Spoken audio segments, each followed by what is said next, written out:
Coming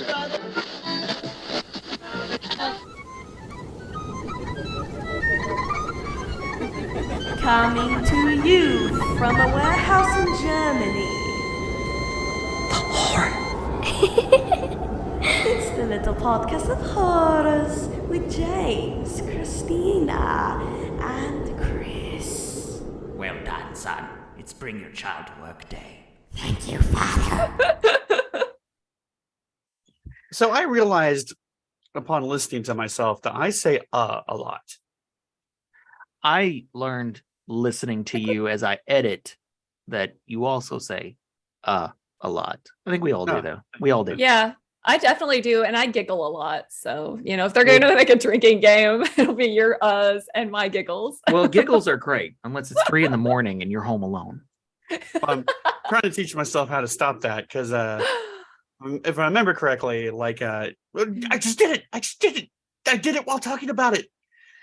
So I mean, if you intercept and manage to prevent from saying you actually have proper gaps of silence in your speech. Well, here's the thing too. Your constant mouth running, right?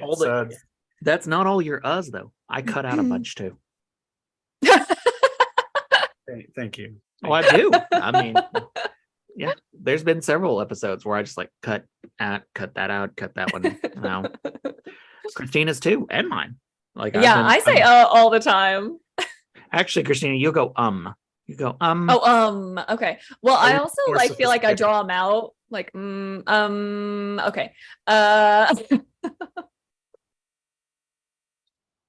Well, welcome to Little Podcast of Horrors. Yes, welcome. I am James. I'm Christina. I am Chris. How almost smooth that sounded. That was almost pleasant to listen to. I don't know how to take that. I don't know how to take that. That was almost pleasurable to listen to. So smooth. Oh, geez, God. Just a flourish that threw it off. Yeah, no. I always throw it off just a little bit. Alrighty, Christina, you have a Wild West story for us, huh? This is the little podcast of horrors. If they didn't know that at this point, nothing we can do. Come on, they'll figure it out. And I'm drinking an astronaut apocalypse.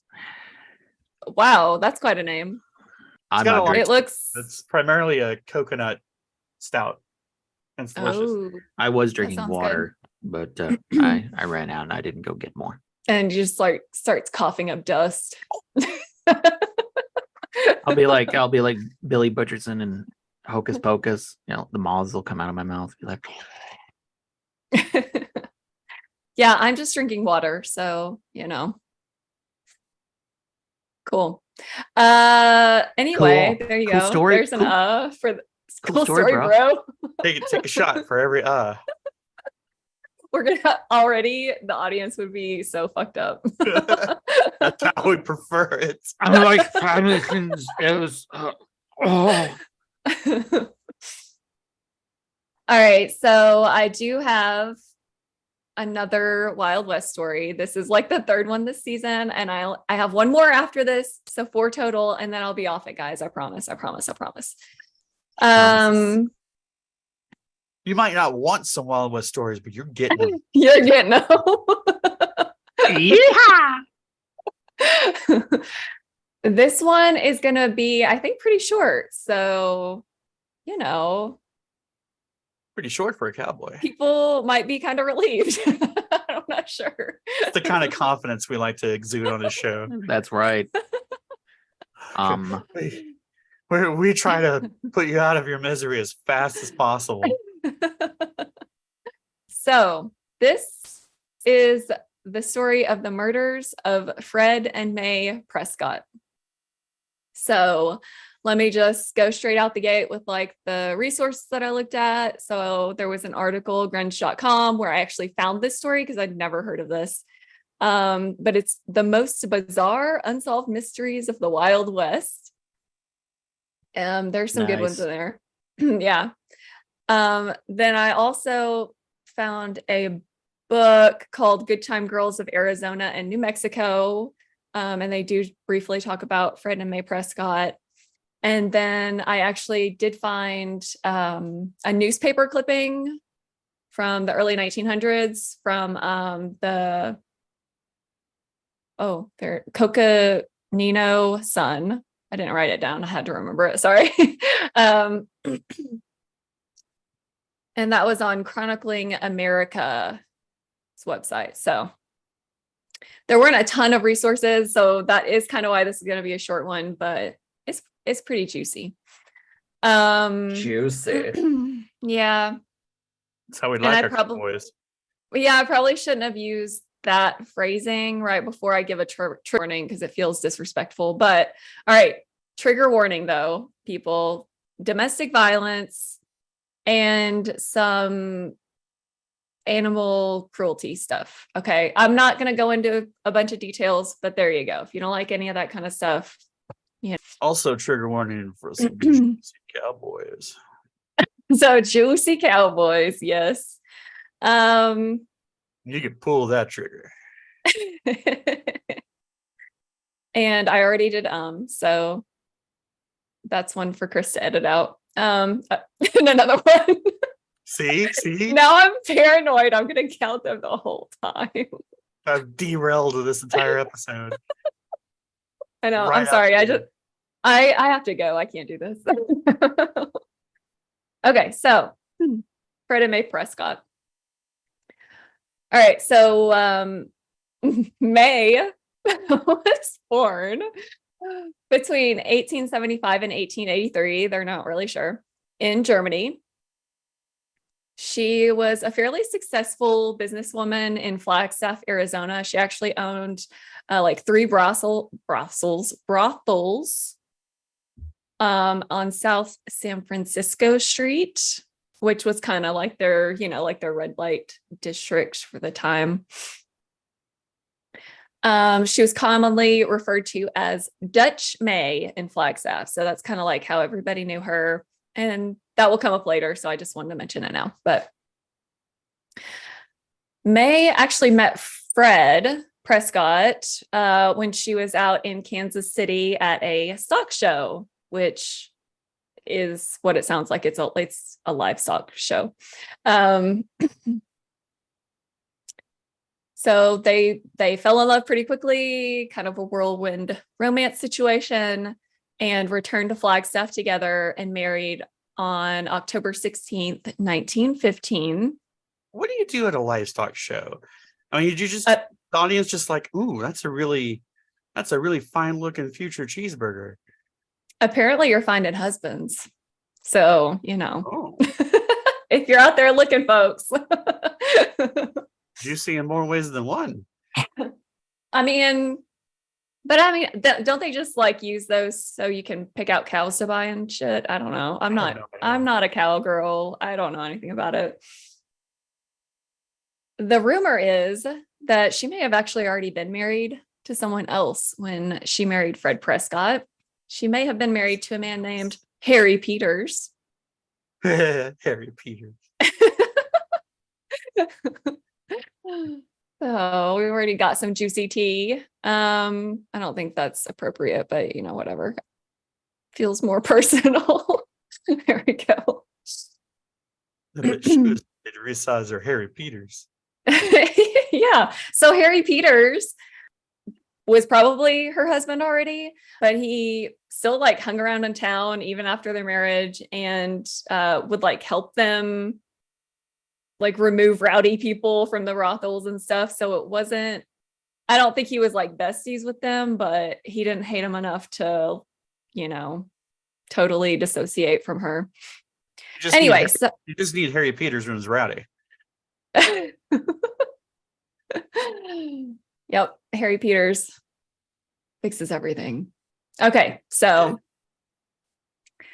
after May and Fred come back from Kansas City, she decides to start making some business changes in her brothels. So she got some ideas while she was in Kansas City to like she wanted to start putting on some peep shows. So she was inspired by the Kansas City peep shows out there. But she didn't get this from the livestock show. No, totally different. Totally Oh. different. Very human and adult. So she builds a stage in like one of the main houses because she did have like a couple of buildings that she owned for her different brothels and stuff. So she builds up a new stage. She names the show Dutch May's Shimmy Shakers. You know, gotta Nice. get you a good name. Okay. Jimmy Shakers. And Fred has a role. Okay. He is important, people. He See a juicy cowboy.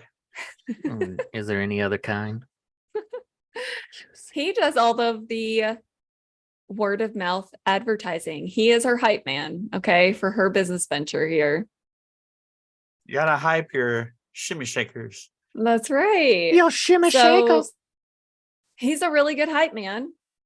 Or men just really like to see naked girls because the opening night, men were lined up out the door to see this new show. Okay. I feel like it's the latter. Like, you need to hype up naked girls, like free money, essentially. I mean, who doesn't like to see naked girls? But Because all I have to do is just stay on the street and like, hey, I want to see these girls are naked. you wouldn't even have to say that. Effort. You just, Yes, that's what please. you do. Is you stand on the street corner and you just point, you go, boobs, Jeez. Oh shit. boobies, boobies. Just the, They'll the run. body's running. They'll run for it. A riot. Stampede of men. Well, that's what happened. It was wildly popular. So basically what the show consisted of was like the girls would go out and dance, of course, lift their skirts to their knees, like shift things around Ooh, so to you get their a little How skin. scandalous. Knees, showing off the knees there. Ooh. I know, risque. So they'd continue on that path until, you know, they felt like enough coins had been thrown on stage. And then they would strip completely naked. All right. Like you After do. that, yeah, you gotta give the people what they Always they start wanted, with right? the knees. Always start with the knees. Don't give too much. So Some by the knees, time they're little shoulder, perhaps a neck, a wrists, sexy wink. wrists. So once they were completely naked, May would come out on stage and auction each girl off to the highest bidder for you know, an evening delight. Okay. Would they And play 'cause she's- checkers? She still does run a brothel. Okay. So Yes, she's I would like to bid on an evening delight. delight. Sounds like a Turkish delight. Yeah. Get you a little peep show and then, you know, the dessert after. So super popular business model. She was very successful with this. But it was not without its controversy. So one of her star performers. Starting with the knees. Starting Who would- with Ethel's knees. Who would have thought a peep show would have controversy? No. So her star performer, Ethel, had a live-in lover named Arlie Downs. And Arlie did not like that his lady was involved with the peep show. Live in Lover is my new single. Live-in lover. And that's the song for it. I wonder how he The felt first about one. how did he feel about what happened after the peep show, which was, you know, the dessert. You know what's hilarious? It really did not say Doesn't anything like about dessert. that. He's like, listen, I don't care if you bang men left and right, but you ain't gonna dance on stage naked, not my lady. Wait, what? Yeah, I mean the book I was reading, it didn't really say anything about the, you know, the sex after, but I feel like it's implied that he just didn't like it. But if Ethel needs to make money, what else was she going to do in the early 1900s? Like in Flagstaff, Arizona, there wasn't going to be many jobs for her to do that paid pretty well. And no seamstress draw. What? You could have sat quietly in church. That's what you do in Flagstaff, Arizona. This day. I'd say, what do you do in Flagstaff, Arizona today? I mean, I have no idea. I've never been to Flagstaff. Isn't it like a nicer town? I don't know. Probably. I'm just going with Arizona as a whole. Well, she wanted to make money. She didn't want to sit in church and be quiet. Okay. So Arlie Downs didn't like this, and he was just kind of generally a dick. And one day, like reportedly, he had actually slapped May in the face because she had come to their house and like was asking her if she wanted to work that night or something like that. And dude slapped her in the face. So Ethel eventually moved into one of May's houses. She kind of was done with that. She wanted to make her money. And Arlie Downs would kind of show up and just cause trouble. He attacked Fred Prescott because Fred was kind of trying to play bouncer a little bit too. Other than just hype man, he had 2 jobs. Okay, he is important. But Arlie did threaten him with a pistol, so they're not making friends. Okay, he's reportedly told Fred, "Tell the Dutch girl I've got a bullet with her name on it until Ethel comes back to me." So, wow, what a dick! Got a death threat. May also had issues with her own husband. Fred was known to be kind of a deadbeat, didn't want to get a job. I mean, he was her hype man and bouncer after all. He didn't want to get a job. He convinced her this day. Yeah. He convinced her to go back to Kansas City so he could work, quote unquote work, but wound up just spending all of her money. And so she came back to Flagstaff without him. And he was like sending her messages, obviously not text messages, sending her letters, trying to get her to send him money. And she wouldn't. She was like, if he doesn't get a job, I'm done with this loser. It's also reported that he was physically abusive to May, reportedly like beating her on multiple occasions so badly that she wasn't even like able to leave bed for a week at a time. Like he was known to brutalize her. What a dick. Yeah. I'm sensing a theme here. Yeah. And so he apparently once told her, he pulled the old, if you want to give me half your shit, then I'll leave you in peace and be out of your life. And she was like, man, fuck you. This is my money. So she did not divorce him. But since Fred was such a huge spender, she was constantly looking for ways to make money. So there were a bunch of dudes one night that were like, we're going to throw a party out in the woods outside town, and we want you to bring in some girls, like bring us some party girls. We bring the JUICY COWBOYs. We're gonna go out in the woods and party with JUICY cowboys and cowgirls. It's gonna be great. Nothing bad's gonna happen. Real shady party in the woods. So they're out there having a good time, drinking. Apparently some photos were taken to commemorate this awesome party in the woods. But some of the photos featured the girls wearing no clothes, and several of the men from the party were pissed that the pictures were taken because it implicated them with prostitutes. Wait. They were pissed about pictures with boobies? They didn't want their wives to know, or some people had political aspirations that they didn't want to be associated with debaucherous behavior. Oh, so wow. literally nothing has changed. Nothing's changed. No. God, get out of my brain. Literally nothing. Nothing's changed. So after that event, May receives a bunch of death threats from dudes in town. So it's not just Arlie Downs anymore. A lot of people want her dead. On August 30th, 1916, a gentleman named Everett Hanna visit May's residence. He was actually like building a new house for her. So he wanted to stop by and like discuss some details about the project and everything. So he knocks on the door and there's no answer. And he smells a really weird, foul odor coming from inside the house.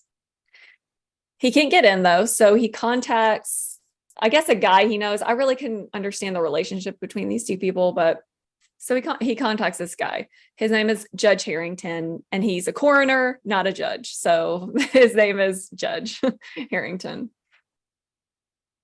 So Harrington comes over and is able to get into the house through one of the windows and finds a grisly scene once he's in. So if he had been a judge, would he have been Judge Harrington? Yes. Awesome. Judge Harrington. Chris is just SMH over there shaking my damn head. These people. Yeah. All right. So this is yucky and not funny, but so Yucky. Don't it's laugh. yucky. It's really sad and it's not funny. We're going to be good. All right. No. But so Harrington gets in the house and he finds May with her throat cut and 2 bullet wounds into her head. He finds Fred also with this throat cut and also shot in the head. But on top of that, he's been stabbed in the back several times. Okay. This is the animal part. So if people want to mute it or whatever, they had a dog and a bird in the house, and that somebody shot both of them. Yeah. Good Lord. That's just, wow.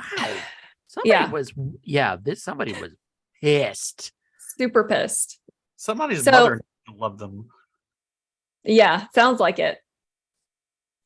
So on top of all that gruesome business, someone had also started a fire in the room. So this is in their bedroom, by the way. All this is in their bedroom.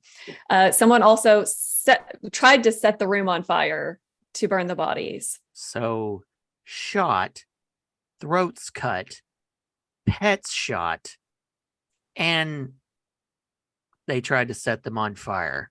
Mm-hmm. Wow. Yeah. That's hatred. Yeah. On top of this just being super grisly, like they were able to rule out, a home invasion pretty quickly. Like nothing was taken. She had a lot of valuable jewelry, nice clothes, things like that. But none of that was taken. All that was still in the room. So just brutality for brutality's sake. Fred held a .38 pistol in his hand, and it was loaded with one shot having been fired from it. So he did try to shoot someone. And there was a telephone in the bedroom with the receiver hanging off the hook. So it seems like maybe they tried to call someone, not 911 because it would have been pre-911, but tried to call for help somehow, but it was off the hook. Maybe why he was stabbed in the back. Maybe. So, weird detail. They do find a note on the dresser, and presumably in Fred's handwriting, which said, quote, "To the public, May and I quarrel over a PI that always came here and tried to break up our home. She attacked me with a razor, which is around here somewhere. I shot her, then myself. Notify Mrs. Prescott," and then he gives an address and then another Mrs. Prescott, so presumably family members of his. And he also tried to stab himself in the back. Yeah, and cut his own throat. Cut his own and and shoot his pets. and I like set that himself it's on all written fire. in past tense. So Yeah. I shot myself and cut my throat, and then took the time to write this note. So this was And- a brutal Yep. attack by a And then set dumb us on shit. fire. Yeah. Outside, they find a razor, they find a knife, and blood smears on the doorknob and on the screen door. And then in a shack that's like outside on the property still, they found blood clots and a bloody handprint on the shack's door. He got him. He said he got Hmm? a shot fired off. He must have hit whoever did it. Yeah. Right. Good thinking. Yeah. So the Coconino Sun, the newspaper that I referenced as one of my sources before, noted that it looked like someone had tried to also wash up some of the blood with water. So not only did they set their bodies on fire, but it looked like they also tried to clean up. So he cut May's throat, shot her twice in the head, tried to clean up, cut his own throat, shot himself in the head, and then but also somehow like set the room on fire somewhere in there. I don't know. And then at some point ran outside bleeding. Yeah. And then Yeah. I guess went back in and maybe thought about, wow. Right. So I'm sorry to report there's I would have more believed it had the syntax of the notes more matched like a dying bullet a dying brain with a bullet lodged in it. I am writing a note to just starts writing random letters as he goes out. I mean, I would argue still this note doesn't make a whole lot of sense anyway, but okay. So sadly though, there were so few resources on this story. They don't go into suspects. So basically every man of the town that might have been implicated in the nighttime woods party with the pictures are suspects. And then Arley Downs, like that's all that I could find on this. So it was concluded pretty quickly though, that it was a homicide, not a murder-suicide, like the ridiculous note suggests. And yeah, no one was identified as a particularly strong suspect. They didn't have any good, they didn't have forensic evidence. They had nowhere to go. They had no leads. And so the case was never solved. May's home is now part of the Downtowner Motel along Route 66 in Flagstaff, Arizona. So if you are a dark tourist, then there you go. And that's the very short, sad story of the murders of May and Fred Prescott. So here's my theory. Mm-hmm. I'm being serious. Somebody came in. Did it say when? Did you say? Maybe I missed it when they were found. Like, was it early in the morning or just? I think it was in the morning, but they were presumably already dead for a while since he could smell. So then they were killed that night, maybe going to bed. That would make sense to me just because, they're going to bed. So their guard is down. That's the best time to attack somebody. Mm-hmm.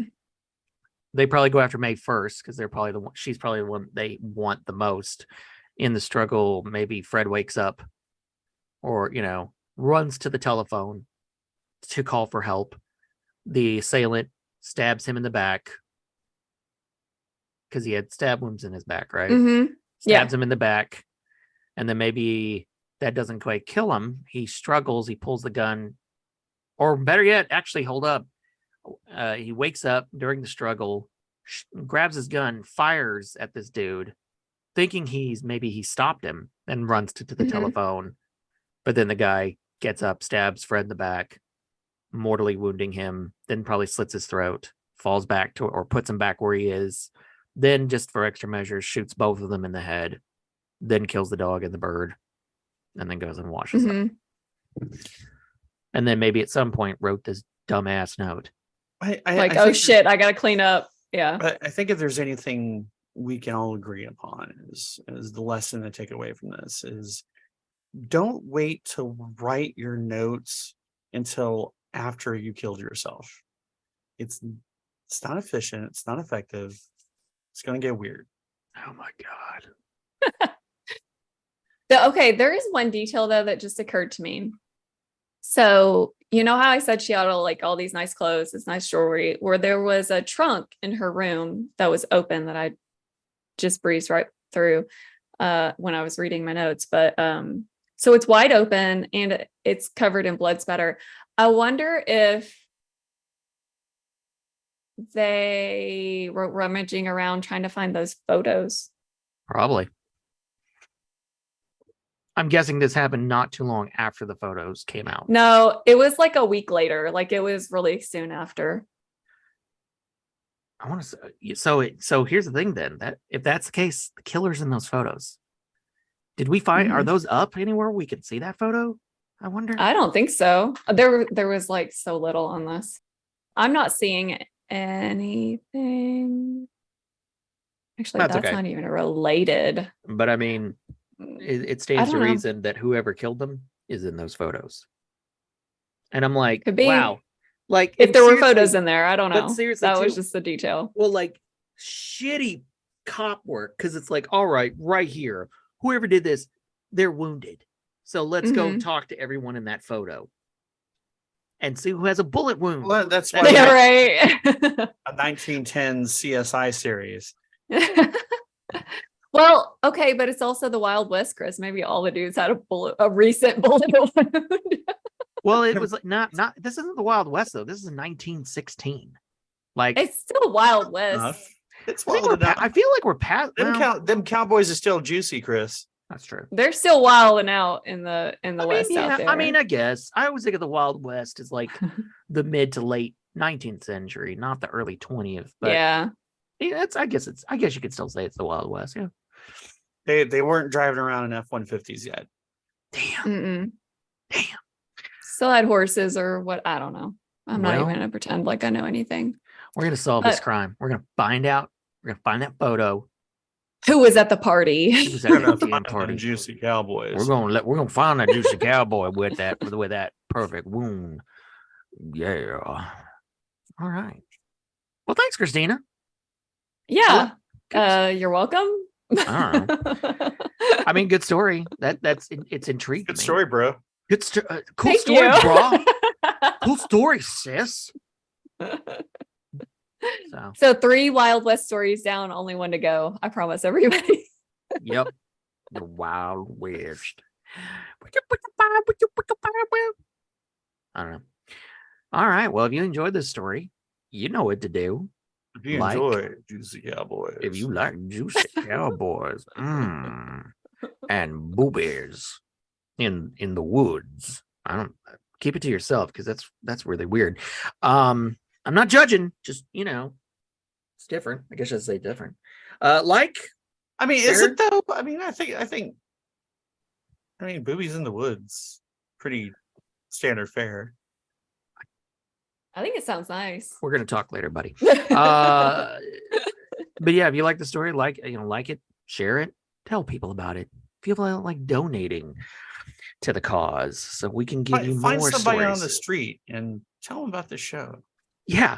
Go grab them out, baby. Just go grab somebody random on the street and be like, "Do you want to hear about Juicy Cowboys and titties? This is the podcast for you." I'm gonna say yes. Of course I wouldn't. Of course, we need a hype man. We need a hype man. James, get on that. So, all right. Well, and also, if you have any stories you would like to share with us of any kind of nature that is in relation to the kind of stories we tell, and yes, even if it's not any kind of nature, you know what I mean. Yeah. It needs to fall into the purview of little podcast of horrors. We don't want to hear about that time that your Aunt Maggie broke her toe and then you had to like drive her around for a week. Nobody wants to hear that. So we want your spooky stories. Share your spooky stories, baby. So yeah, other than that, hail Ashtar. We love you. Yeah, we love you guys. Hail Ashtar. Okay, bye. Okay. That's how I'm going to end it every time. Okay, bye. Okay, bye.